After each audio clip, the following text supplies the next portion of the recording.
What is hatching, Tug Peeps? OldManTup coming at you today with our week. What week is it now? 6? 7? Week 7 battle with the one and only It's Gator and the Florida Gators. Now, very apprehensive about this match because Gator is one of the most respected online battlers in the singles community. So we have a tall order going up against him this week. He has a lot of things that put a hurting on our team. I mean, Swine is known for just running through teams in this format. And he has it. And as you can see on the screen, he brought it this week.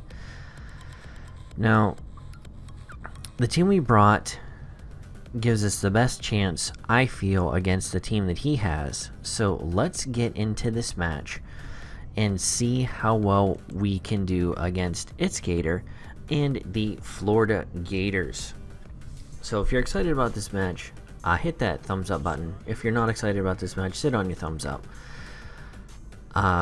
Remember to go check out Gator. His links will be in the description. Want to thank Aaron and my Jenners this week, and Aaron for recording the match.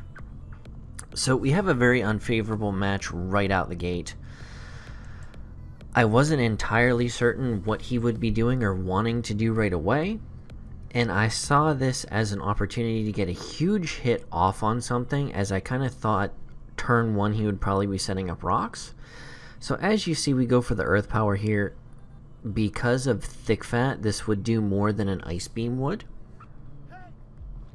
So he is going to take less than half. And that tells us 100% for certain that he is Assault Vest Swine. And we lose Nidoking right off the bat due to a miscalculation on a calc.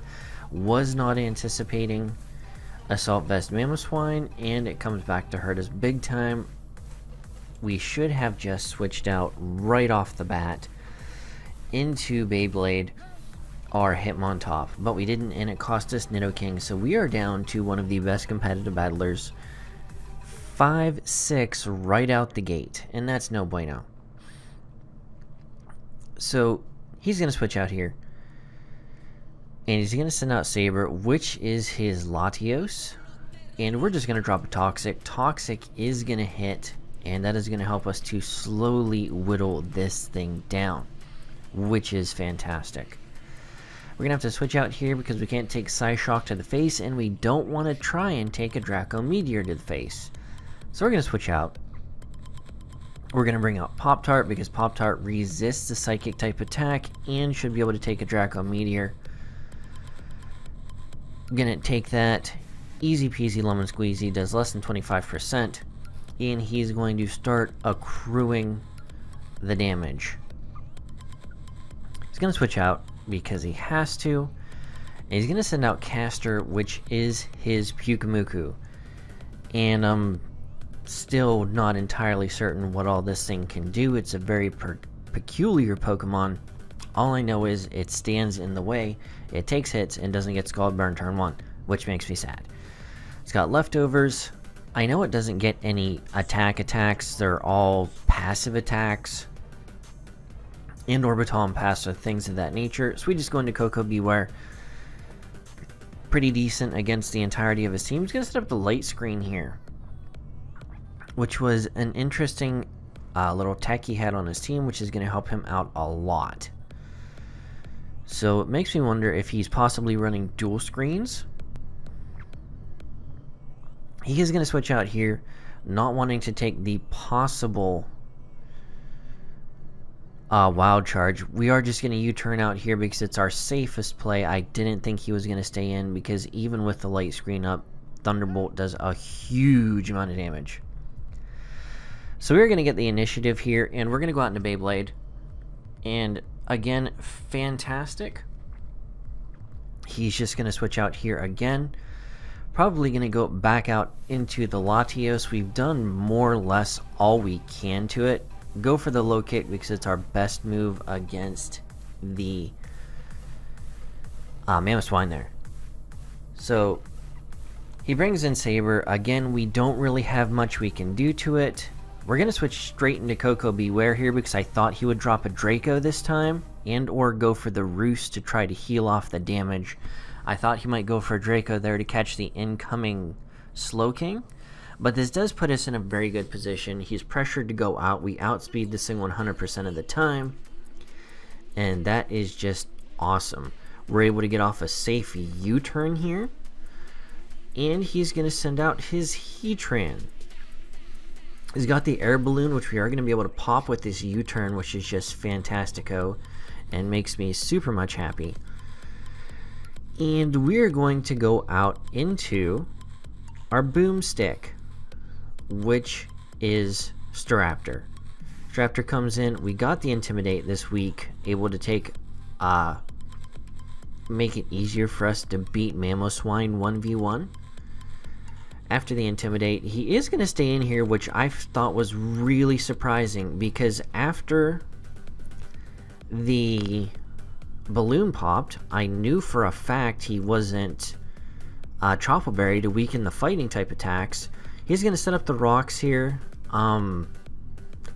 That play really surprised me, and I sat on this move for quite a minute because he had to know me U-turning out into this. I was either expecting the fire type attack or I was coming out into this to hit him with an HP ground, which I am carrying.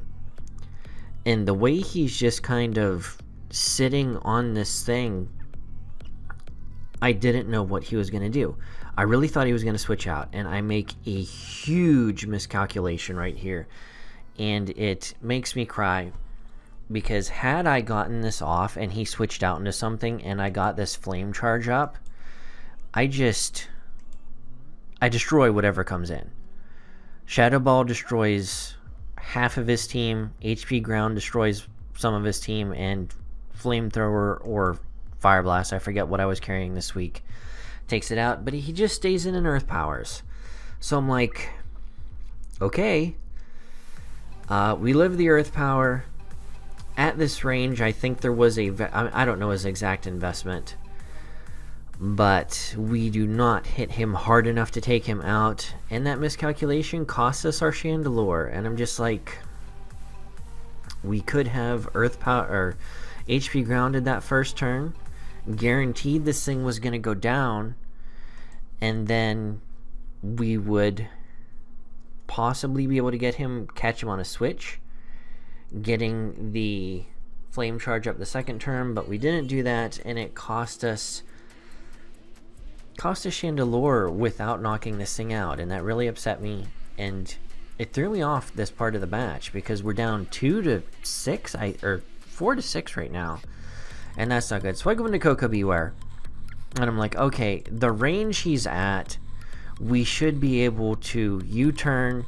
I know it's 4 times resisted, but I'm thinking it's going to take him out. And we're going to do that, and he's just going to survive. And it's just like, this match is not helping us in any way, shape, or form. We're over-predicting way too much, and the U-turn isn't enough to take him out. So I have to switch in something that can take a Lava Plume, or a Fire Blast, or an Earth Power, whatever he wants to do to us. And Slowking comes in, takes that easy peasy lemon squeezy, so I mean, that's not a huge thing, and now he switches out the freaking thing. Goes back out into Caster. We are just going to go for the Scald, and he saves his Heatran for a switch in later on. Scald number 2, no burn, no problem. We still haven't made the odds yet. Caster is just recovering little bit by little bit as we go. And we are just going to go right out into Boomstick, because at this point, almost anything on his team coming in dies to a Brave Bird. And we really need to start getting some pressure on his team, because we're on our back foot right now. He's just going to baton pass out this annoying little sea cucumber, whatever the heck it's supposed to be, U-turns out into the Galvantula. Now, at this point, I'm not Scarf, I'm Banded, so I can't play around the fact that I'm going to predict him to switch or do anything else, and we just have to switch out into something. He's going to Volt Switch here. He's going to do a huge amount of damage. With the electric terrain up, would have done even more damage. Clean kill on the Staraptor had we stayed in. So he brings out his Diggersby here, and we've got the Mach Punch, and that is not going to be enough to two-shot it, but it does give us enough damage to get it here. Frustration is going to get the crit, which I don't think mattered very much. I didn't run the calc, so don't quote me on that. But at this point, I was extremely sad face. The frustration, even if he quick attacks, we know he won't kill us at this range after the Intimidate. Another reason we had dual Intimidators on this team. We are just going to drop the Brave Bird here, if I'm not mistaken. We do. And that should do a ton of damage, considering he has like 3 HP left to this Heatran. So Heatran goes down, and that's bueno, because that means we're not getting 6-0'd. He's going to bring the Galvantula right back out because there's nothing we can do about it, and he knows that. At this point, he knows we're not Scarf, or we would have stayed in the first time. We're going to switch out into Coco Beware. Even with the electric train up, we should be able to eat a hit. If he decides to switch it up and go for the Bug Buzz, we resist that. We should be able to take that hit relatively well, and we outspeed regardless. He is going to hit that Volt Switch. We take about 25 to 30% damage from it. He's going to go out into Lancer, and that is his Mamoswine. So we know for a fact he can live any one hit from us, which is just ridiculous. He goes for the Ice Shard, which we are going to survive. We're going to drop that Hidden Power Fire, and that does an embarrassing amount of damage. That was HP Fire, if I'm not mistaken, and it just wasn't enough. He could have easily stayed in and Earthquaked, and that would have just, you know, ended it for us. He is going to Earthquake this turn, which just sad face, because that means Pop-Tarts can eat that and does way more than half. So we can't take another one, but we don't have a switch. He is going to be able to take out Pop-Tart with this Earthquake, so Pop-Tart goes down. A wasted switch in there. I should have just stayed in with Tapu Koko and let it go down and come in and scare it out with the